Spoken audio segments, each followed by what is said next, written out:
il se joue Oui, disons sans que cavalier. c'est une proposition ultime dans la mesure où j'aurais presque dit qu'il a fallu 35 ans pour pour avoir le culot de faire ça, quoi, puisque c'est un spectacle où les acteurs sont vraiment les chevaux, pardon, sont les acteurs principaux, quoi, sont même les seuls acteurs. Nous, on est juste là dans l'ombre pour les amener, les sortir.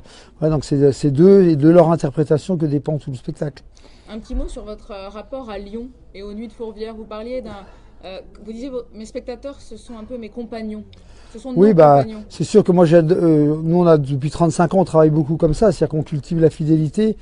Et Lyon fait partie des rares villes en France, avec Paris, peut-être La Rochelle d'ailleurs, qui ont vu tous les spectacles de Zingaro depuis 35 ans. Donc ça crée un vrai rapport de complicité avec le public.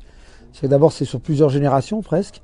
C'est-à-dire qu'il y a des gens qui me disent, tiens, mes parents m'ont amené jeune voir Zingaro, maintenant j'amène mes enfants.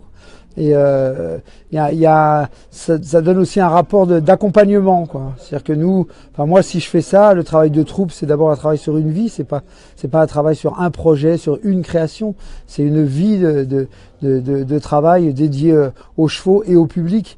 Donc c'est important d'avoir ce rapport d'accompagnement du public qui est pas là juste pour vous juger d'un spectacle par rapport à l'autre, mais plus là pour se retrouver tous les 3 ans et voir comment on évolue. Leur regard change puisque le public vieillit, nous aussi, et donc notre regard sur la vie change et se croise à nouveau. C'est comme si vous rencontriez des amis régulièrement tous les 3 ans.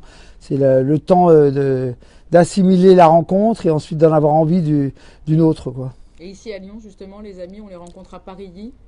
Ouais. Vous avez dit, c'est un village qui s'installe. C'est un village qui s'installe et puis surtout ça va faire, je crois, à Paris, ça doit faire 3 fois parce qu'on a fait à peu près tous les parcs de Lyon. Mais là maintenant on est installé là-bas, c'est un lieu privilégié pour nous parce que d'abord il est au milieu de la nature, ça c'est bien. Bon, ça nous change d'Aubervilliers un petit peu, donc pour les chevaux c'est agréable, pour nous aussi. Et puis voilà, c'est un lieu qui est aménagé maintenant spécialement, je vais dire presque spécialement pour nous, en tout cas pour les chapiteaux. Donc très pratique d'accès techniquement pour y vivre, puisque nous on vit sur place, hein, c'est quand même une des philosophies de Zingaro, hein, parce que Zingaro est une compagnie mi-homme, mi-chevaux, et on vit tous ensemble. Un dernier mot sur, j'ai envie de dire, la métaphysique de ce spectacle, parce que je sais que tout ce qui est philosophie et métaphysique, ça vous touche. Disons que c'est un spectacle qui est assez déroutant et très surprenant, qui a une force que je ne soupçonnais pas, je dois dire franchement, parce qu'il met le spectateur dans un rapport très particulier.